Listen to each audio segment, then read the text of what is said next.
Congratulations! You made it to Kepler's third law of planetary motion, where we're going to understand and apply Kepler's third law. Okay, so Kepler's third law is also known as the law of harmonies. So it has to do with Earth's orbital period.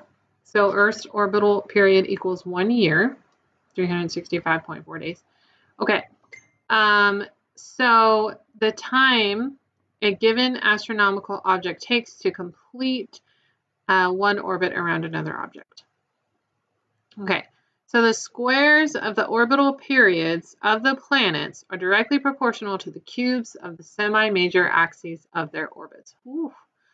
The square, meaning I am squaring how long it takes to travel around one object to travel around another, of the planets are directly proportional, kind of equal to the cube of the semi-major axis of their orbit. So half their distance across the ellipse, okay?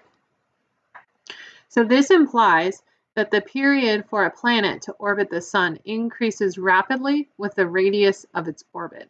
So if the radius increases, that ellipse is bigger, basically, then it's going to take longer for that object to orbit the other object. Okay, so law of harmonies example problem. We can find the time in Earth years that it takes Mars to orbit once around the sun using the law of harmonies. Earth's semi-major axis is 1 AU, or astronomical unit, which is equal to the distance from the sun to the Earth. Mars' semi-major axis is 1.524 astronomical units, AU. So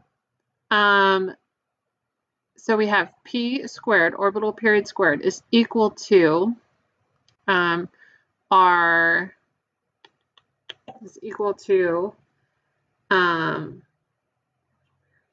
guys. Let me go back. The time, got it. The time that it takes for that planet to orbit, okay? So we're going to use Mars as our example. So the semi-major axis for Mars is 1.524 astronomical units. We're going to cube that. We get 3.54. We take the square root because the orbital period of Mars, how many Earth years it would take, is squared. So we're going to have to take the square root of 3.54, which is equal to 1.88 Earth years.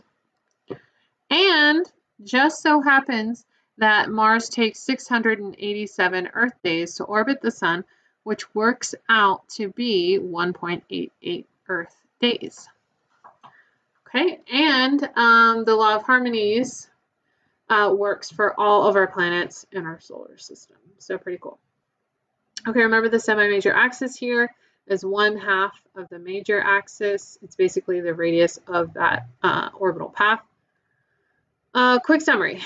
Kepler's law of harmonies allows us to calculate accurately how long in Earth years a planet will take to orbit once around the sun. All right, thanks for watching.